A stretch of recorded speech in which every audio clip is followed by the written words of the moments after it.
I get shit done, I have fun, it's my time and I'm the one. I'm breaking through.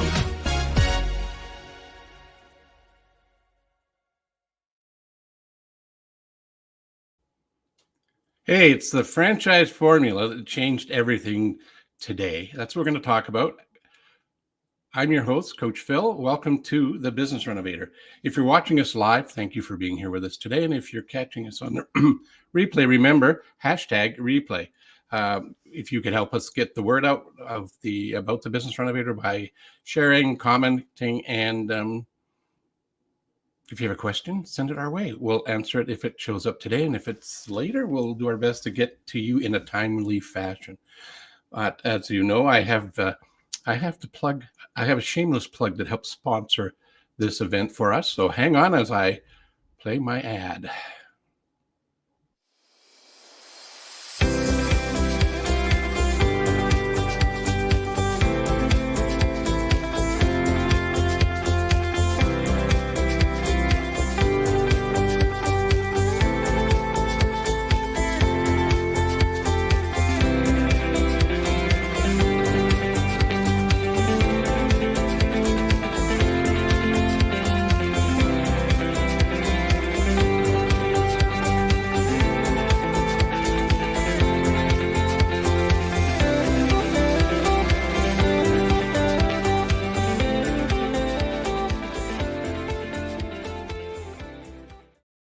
Just imagine having a tool that you can actually assess where you're at in your business. Well, we have one.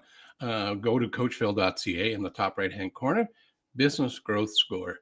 It's an assessment, a questionnaire that you get to answer and find out where you're at. You might be able to pat yourself on the back and say, hey, there's nothing to change, continue doing what I'm doing, I'm right on track. Or you might identify there's a room for improvement area. And if you're watching this show today, tomorrow, 5 years from today, send us a note that you would like to have your complimentary coaching session, 30 minutes with a coach, to talk about whatever it is on the assessment that resonated with you, that needed a little bit of a chin waggle, so to speak. And guess what? No credit card is required. It is complimentary. So if that resonates with you, reach out to us and let us know. In the meantime, I want to get started with the show. The show's name today is The Franchise Formula That Changed Everything. The lady that you're going to meet today, she cracked the code and built an empire, one owner at a time. We're going to meet the unstoppable Kim Daly, a force of entrepreneurial nature. She's not just a franchise expert, business coach, and best-selling author. She's the franchise, the mindset, the movement person, if you want to find out about franchising and see if it's a fit for you. Because if you're tired of your corporate job or don't have a job and have always wanted to start your own business, if you have a system, that's what franchises are all about. She's a gal to talk to find out more about it. She's had a bit of success with over 1,000 franchise success stories behind her. That's her foundation. She's helped everyday dreamers become extraordinary owners without trading freedom for the grind. But here's the twist. She's doing it while raising 2 teenage boys, crushing ski slopes, fueling the fitness obsession, and living the dream on a beach in southern New Hampshire. I'm not going to wait anymore. I'm going to invite her up. Kim, welcome to the show, and thank you for fitting us in. Thank you, Phil. I'm excited to be here today. So what's the best thing that's happened to you since the last time we had a conversation? The best thing that's happened to me, well, just this morning, my son is a rising senior, and I went to an award ceremony. He won an award from Notre Dame, and I literally manifested this moment for him because I have been telling Luke daily, Notre Dame, Notre Dame, Notre Dame. And he's like, no. And then they announced the award for Notre Dame, and I was like, and I had the video ready. I like felt it, and then it was him. And he like looked back like, how did you know that, Mom? He's going to pay attention to what you say even more now, right? I know. Well, what I learned with my other son who just selected his college is if I push too hard, he'll do the opposite. So now with him, I'm just going to be cool. You want to go visit? Cool. And not say a word. Kids do the opposite of what we want them to do. I really want him to go to Notre Dame. So I'm just going to act like, really care. Whatever you decide. That's funny. Yeah. It's like where thoughts go, energy flows, and results show. And so by not, I can't remember where I heard it, but somewhere in my travels, I don't have children. I've had 19 at any given time being a former hockey coach. And I'd had them from September to April hockey season. Give them back. Yeah, they're pretty good kids. Actually, the challenge with that was not the kids. Sorry, parents, but it was you, parents. That's where they're trying to live vicariously through their kids. Anyway, So true. The worst thing about youth sports is dads. Yep, we all know it. We've all been there. Oh. Yeah, I could tell you stories, but I don't want to repeat them. They're not I'd rather talk about the successes of kids. So the last thing I did in terms of coaching hockey teams, they were 3 years with girls teams, and the same core group for 3 years, which was great. And then we just added more as they grew out of it or grew into the elite levelness of it. And the things I learned from them were amazing. The female sector loves to win. Don't think they don't, guys. They do. But how they rebound from a loss is better than any of the guys that I coached at an elite level. Awesome. As a matter of fact, we lost to a lower level, actually even the bottom dweller of our division. We were at the top, we were second. And we're on the bus after the game. And I can't remember if I poked my coach partner or he poked me, but one of us said, "Did we win 4-1? We didn't. We lost 4-1. They get over it real it's quick. Called resilience. Yes. Moving on. Yeah, absolutely. So I'm thinking about what you just started off with our conversation today about your sons, because there's two really good examples. Have you seen that kind of, had that similar experience as you're dealing with candidates for franchise? Experience in that the That more depending on how you communicate to them, they will get involved or they'll walk away. Have you had that experience? Interesting. Well, with my candidates, I'm probably more impartial than with my children. And I genuinely mean it when I tell my candidates, look, you're never going to feel any pressure from Kim Daly, because I don't care if you do this or not. I'm going, no offense. And I think I say that I want it to free people. I will challenge your thinking. I'm going to talk you through it, but I will never talk you into this. And so I don't ever I'll say, well, it's my opinion, but you can do what you want. Hey, and then I'll say, hey, this is free advice, so do with it as you want. So I'm probably a little more open, and that probably invites them more in. I probably should learn from what I do in my business and do that more with my children. I am doing it regarding Notre Dame. Yeah. As I said, I've already learned it from my first son, who I wanted to go to High Point University so bad. And I wanted it too bad. And he was in. And then at the last minute, he broke my heart and said he wasn't going. Anyway, I'm over it. I have resilience like your female athletes. Yeah, absolutely. The reason I threw that curveball question at you was not to throw a curveball question at you for no reason. It was in the world of communication, behavioral psychology specifically. What I found and what we in our coaching offering, we utilize tools, and one of the tools we leverage is DISC. And the reason we do that is to be able to understand what's the pace and temperature of the people we're talking to get in stride, to build rapport, develop trust quicker, not to manipulate them at all, because I guess you could do that if you're that kind of individual, but it's not what we use it for. We do it to really understand and build the tactical empathy, as Mr. Chris Voss would talk about in his teachings. That's why I asked. Yep. Interesting. Yeah. I love DISC. I'm a high I. Could you tell? No clue. With some D in there. Yeah. 0 S, 0 C. Yeah, and for people that don't know what that is, that's okay. Reach out to me, and I can help you understand what that means. Because it would take more than the time we have allotted to explain what it is. But it's just a really powerful tool to help you build rapport and trust with your team, with your prospects and clients and or customers or patients even. Even if your patients or horses, like equine. I had a client who went through DISC for himself. Then he invited me to come in and work with his team. And as a result of leveraging that tool, they increased their effectiveness in getting patients to do work with them. And their patients are horses. It doesn't work with horses, but it works with the people that own the horses, right? Interesting. Love Interesting. So what's been one of your favorite things about the role you're in as a, oh, let me put it up. Let me go find it. Hang on. Drum roll if I had a set of drums. But here it's coming in this role that you have. What's one of my favorite things in creating franchisepreneurs? Mm-hmm. Well, I've been doing this for a long time, Phil, over 20 years, 23 years to be exact. So I'm pretty passionate about helping people achieve their dreams.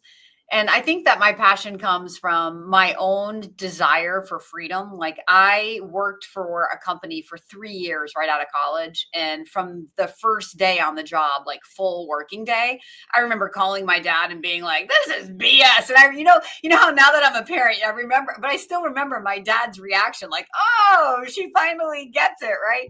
And I was like, I am not made for this. And within 3 years, I was out. I started my first company when I was 25. I've just been a freedom seeker my entire life, and I've never looked back. I'm over 50 years old now. So I've been self-employed for the vast majority of my life. I've been involved in franchising since I was 29. So I was 4 years as an entrepreneur, and then I found franchising, or franchising found me, and I've never looked back. I'm a huge advocate. Franchising has completely changed my life, and that's what makes me so passionate about it. And I want to help as many other people out there that are seeking freedom and greater control over their financial future and their time to understand the leverage that a good franchise system can afford you, and that opportunity to scale your wealth. And then the last thing I'll say is about 5 years ago, I met a mentor. I was asking for growth, I thought, in my franchise business and really how to grow it.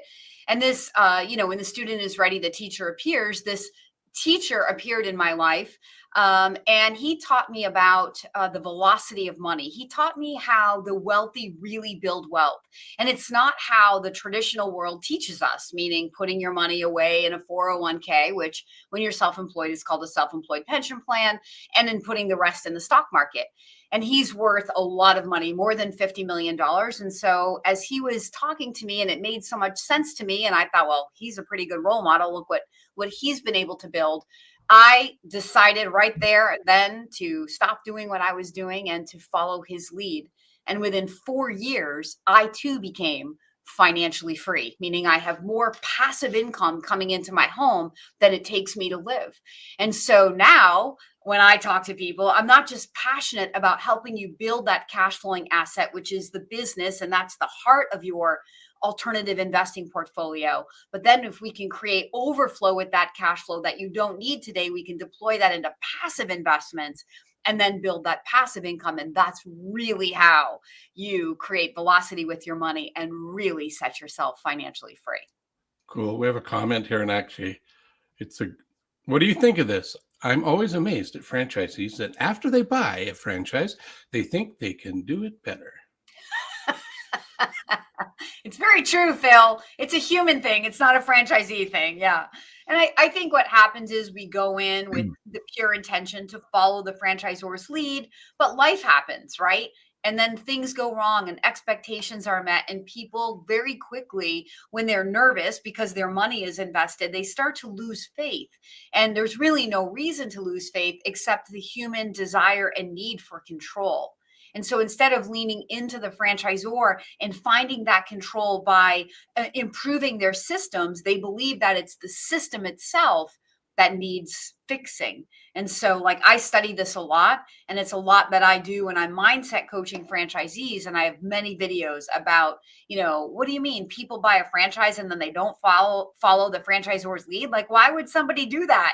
And I don't think people are doing it intentionally. I think it's a subconscious thing that happens when your fear kicks in because your expectations weren't met right out of the gate. Yeah, totally. I'm laughing inside. I don't know if it showed on the outside. I was wondering how you knew about me, you and Eric. How did you know that was me in the early days? Because we're all the same. It is. Spoiler alert. Exactly. Not an original idea. One of my mentors along the way talked about we have three brains, conscious, subconscious, and a creative subconscious. And we don't really have three brains, but for this explanation of the power of our mind, he talked about it that way. And he said that the creative subconscious mind's job is to keep us in our isness. That's who we unconsciously, habitually think we are. And when we look at that statement that Eric brought up about but being able to do it themselves and not follow the system,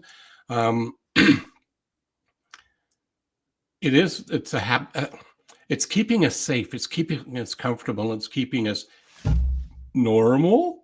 Yeah, And in it order to do maintains that, homeostasis. what coaching does, and I'm pretty sure you would agree with this because you're coaching your prospects and your franchisees as well, is that where are you today and where do you want to be tomorrow? And you create the dissonance between the two of them, and then in that dissonance, it's creates the energy to solve the problem. Which if we don't pay attention to what's going on, this creative subconscious mind will bring us back into our comfort zone. I work in the HVAC space with many clients, and they have the difference between where the furnace is set and the AC is set is usually about 4 degrees or something. When those go above that or below that, it panics and it turns on whatever it needs to do to get it back into that. They call it the dead zone. We, in our world, call it the comfort zone. But I like their word. Do you want to stay in the dead zone? That's where mediocrity is. So what I like about what you do and what you've done for your 1,000+ clients, franchisees, is to help them expand their comfort zone or get out of their dead zone. Yeah. That's the book Psycho Cybernetics by Maxwell Maltz, right? Yeah, that's a great book. The set point. Yep. And it's just a survival mechanism. I talk about this all the time. We talk about it using the word paradigm. And Bob Proctor, has his word is breaking through the terror barrier, right? That's when you're at the edge of, everything And when you hear that expression, everything you want is on the other side of comfort. That's where those cliched expressions come from. So yeah, we're all saying the same thing, but overcoming the belief about who you are is the key to getting everything you want. So the work in my coaching academy really is, if we're working from the equation, ask plus believe equals receive, then we teach how do you ask, and we set C-type goals rather than A and B-type goals, because the C-type goal is really the only goal worth trading your life for. It's the goal where you don't know the how. It's the goal that creates legendary success. It's the goal that I set for myself over 13 years ago without knowing any of what I'm explaining to you right now, but I just had a desire for more. And when I achieved that goal, I achieved a 350% growth, financial growth in my business within a 12-month period. So that's the goal that you set where you don't know the how. So that I teach people how to ask, and ask big and let go, because there's an implication of trust, and that's the faith. And then really the work of the coaching that I do is on the beliefs. What are your beliefs around money? What are your beliefs around self-worth? What are your beliefs around your franchisor? What are your beliefs around the economy? What are your beliefs around the competition? And to the extent that you can own your belief and change the belief so the belief serves you, then you can line up with that success and receive everything you want. So the entire work of our lives is really to understand faith and belief, and every day to be increasing both. Yeah, you're making me. I'm going to put this quote on. I don't have to read it, but I want to put it on there. You only have to do what you don't want to do until you don't have to do it anymore. Val Vanderwall, it was one of the people that made Bob Proctor. 100%. Leland Val Vanderwall is Bob Proctor gives him so much credit. I'm a huge, if you can't tell, I'm a huge Bob Proctor fan. I pretty much listen to him on YouTube probably every day. Or almost every day. I read every book that he recommends and any video he talks about. Just this morning on the way to my son's award ceremony, I was audibling Genevieve Moran's, what's the name of the book? So good. It's so good. It's not a book you can audible. I actually ordered it yesterday. I figured that out yesterday. Your Invisible Power. And it's a book that, like many books that Bob talks about, requires everyday study until you learn it, until you master it. It's kind of like a sentence by sentence or paragraph by paragraph. What is she saying? What does she mean? And then using that like a tool to improve, 1% and get to your goals easier. So Yeah. I had the fortune of actually being in Val's world. He was Canadian, sure. and I went to several of his seminars, Balanced Successful Selling, actually. And I got introduced to that book that Bob holds up a lot. I don't have a copy here. I didn't know we were going down this path, called Think and Grow Rich. And what you're talking about and what Bob teaches, it's the burning desire. It's right in that book, Think and Grow Rich. And then to take action. Action without knowing what to do. So a modernized guy by the name of Lou Tice, who was one of my favorite mentors, he's gone now too. He said, you decide what you want, what you really want and why you want it, and stifle the how, and take action on the intuitive thoughts and ideas that show up in your mind and follow the path. It ties into one of the principles of the franchise I'm with, Focal Point, and it's the pebble in the pond. Throw yourself into it. The ripples will give you data. You can course correct if you're off course, but you'll run into people. You'll be able to ask questions. You'll get feedback. Just like this show has evolved because of the feedback from people like you that I get over the last, 4 years, and it's evolved to where it is today. Exactly. So you and I are on the same page. We'd already talked. You'd invited me to be on your podcast, which was brilliant, and I'm grateful for. That's why you're here today, is to help others get another perspective of options for life, freedom, as you describe it. Yes. The American dream for more control and freedom. What is freedom? I just did a keynote last week at a franchise convention, and I talked about that. And I defined freedom in business ownership as control. That's what all business owners really want. So the beautiful thing about the platform of a franchise is there's one level of control from day one. But the big assumption that many new franchisees have is that all of the levers of control will be learned through training. I think too many people believe that the strategy they're paying for is what will give them success. And then I get up there on stage and I say, look, in the personal development world, strategy will account for 5% of your total success equation. Now, here in a franchise, the franchisor will take the cane and pull me off the stage if I only give it 5. So I'm going to give the strategy that you paid for through your franchise fee 20% of your success equation. But the other 80% is how you think, how you talk, and how you act. That's really what drives success in your business. It's your beliefs about that strategy that you paid for and how you dare to execute, because what you believe will control what you're willing to do. And so, and then I go into telling my story of spending 8 years as an average performing franchise consultant. And then, like I just said, 1 year later, back in 2011, in the heart of the recession here in the US, I made history in franchise consulting by growing my business by 350% in one 12-month period. So what I did, Phil, was exactly what you said. I had the burning desire for growth, and I set the $1 million goal, even though it was not based in reality.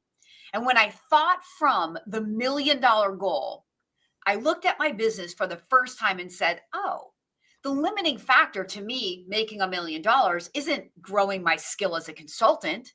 It's finding people who want to talk about franchising. Because if I want to help more people buy a franchise, I need to know more people who want to talk to me about franchising. So in my 9th year, that inspired idea was, oh, you're not a consultant, you're a prospector. So for 1 year, I dedicated myself arbitrarily to finding one new person per day. I had no idea that this one inspired idea would change everything, including history, but it most certainly did. I've never looked back. Once I made history, I've never fallen back to an average performing consultant. I've taken that history making revenue and I made it 6-month revenue. I made it 3-month revenue. I cut my hours in half, made the same amount of revenue.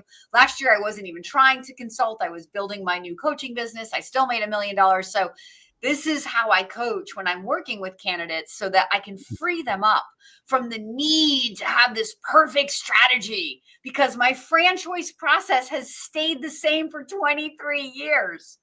My external circumstances from 2010 to 2011 did not change. And yet everything changed, including history. So when I can share my own story, it helps me build that credibility and the belief like, oh, so control, going back to the word freedom, really is what we're after. And what really changed my business in one 12-month period was when I got control of prospecting, right? I started causing an effect, and I realized I was causing this effect. I started little by little gaining control and feeling in control. And what happens when we feel in control, baby? Our attitude goes through the roof. So if you really asked me 13 years later how I made history, I would tell you it wasn't a math problem, which is what I thought it was the first year. It was my attitude. I became so unstoppable in my belief, not that I was going to help more people buy a franchise, but that I could find more people. And so that belief came true. So today, 13 years later, Phil, people like joke in my industry, oh, I can't be Kim Daly. She generates leads in her sleep. And I'm like, no, that's not a joke. I do generate leads in my sleep, but you can be Kim Daly, because Kim Daly wasn't Kim Daly for the first 8 years, right? It was only with this inspired idea because I had a burning desire for growth. And then I used my will and my discipline to follow through on that inspired idea to see where it would take me. Okay, that's a wrap. That sums it all up. It's really simple. And what I liked about what I heard there, reminding me about the magic to success is not to do, I'm going to pick on the auto industry in North America. Back in the day when they were successful and leaders in the marketplace, they were always looking, change couldn't happen unless it was a bases are loaded and out of the ballpark home run and everybody gets in. And the Japanese then showed up in the marketplace. And what they did that was different is they allowed their line workers to stop the line at any time when they saw something that was going to impact the quality of the vehicle. So Kaizen is one of the things we've picked up from that, or constant never ending improvement is one. But what resonated with me even more so than that was the 1% rule. So if you make small incremental improvements on a consistent basis, you'll have a massive change. And you didn't tell us that, but you did tell us that because that's what you did. What was the percentage? 300 and what 50%. Yeah. And you did one thing on a daily basis. Oh, a daily basis? On a daily basis. And that's how the story of the Daily Coach was born. There you go. And People think it's because it's my last name, but it wasn't. It's because focusing today on what was mine to control today is what helped me master my business, gain control, and change everything financially for myself and make history in my franchise industry. Exactly. So this show is only supposed to be about 30 minutes, and we're getting close to running over, which I would happily do. But I think the audiences that are going to watch this, that are watching it, probably don't want to hang out with us that long. I'm making an assumption, but that's feedback I got. So in order for people to know who you are a little bit more, I want to share this. And there we go. That's your LinkedIn page. Wait, ladies and gentlemen, I'm going to make it even easier for you to find her, because it's right here. See at the bottom of the screen, that's your LinkedIn page. Lots of data and information in there. You can follow her, message her, have her as a keynote address person, talk about franchises. What else could they talk about with you? Alternative investing, just, anything that you want to build a legacy for your family, escape the rat race of corporate America, build, to where you have that control and that freedom. Cool. And then another place you can learn more about you is here, which is right there. And I'm going to throw this thing up again because I love it so much. I'd like to steal it, but it's not relevant to me. But I love it. It's beautiful. So that's your website. And there's more information. There's actually, you can watch a video and learn some more things. And I'm sure if I scrolled down here, you'd see a bunch of other things you could do. Look at all that. So you don't just have to watch the show. You could jump off and catch the dailycoach.com website. And remember this thing too, franchisepreneur. Love that. That's brilliant. That's what we're creating over here, Phil, franchisepreneurs. That's right. I love it. So what would be one thing that you would want to offer up to our audience that would be like a gem or a nugget or something to hang their hat on? Yeah, I think that if you're standing at the edge and you're hoping and wishing and dreaming about change, you can't change by hanging out at the edge. You have to get in the game. You just have to start taking action on one small thing. Let that one small thing, like we just said, become a thing that leads you to the next thing. Sometimes the one thing I start, the inspired idea, is the thing, as it was back in 2011. And then other times it's an inspired idea that leads me to the next idea, to the next idea. And you just keep following the crumbs until you get to that happily ever after. And that's a great way to wrap up the show. Thanks again for being here with us and sharing pleasure. some of your wisdom and lots of your passion. Thank you. We'll see you in a bit. Okay, well, if you're not pumped up and jacked up because of that, then I don't think you were paying attention. I can't believe that anybody wouldn't be. Here's some of the nuggets I got. Go after your C-type goal, the one that you don't know how the heck you're going to get there. Just know that by having a burning desire, which is one of the things that's critical to this, the desire, ladies and gentlemen, is actually the fuel to drive you, pull you to that C-type goal, no matter what. And don't listen to the naysayers that can't be done. That even people that know, like, and love you, they're going to, because they don't get this. They're stuck in their own paradigm, and it takes action. You can't just sit around and think about it.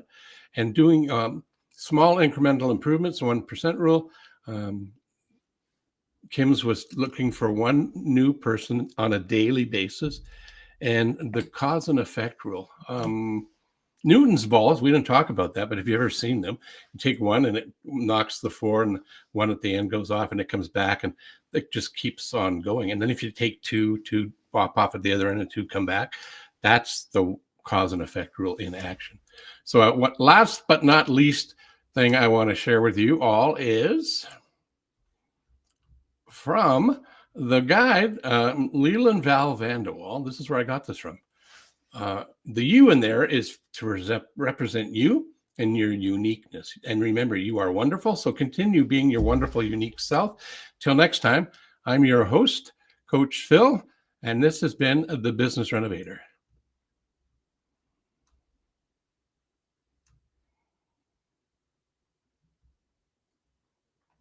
I get shit done, I have fun.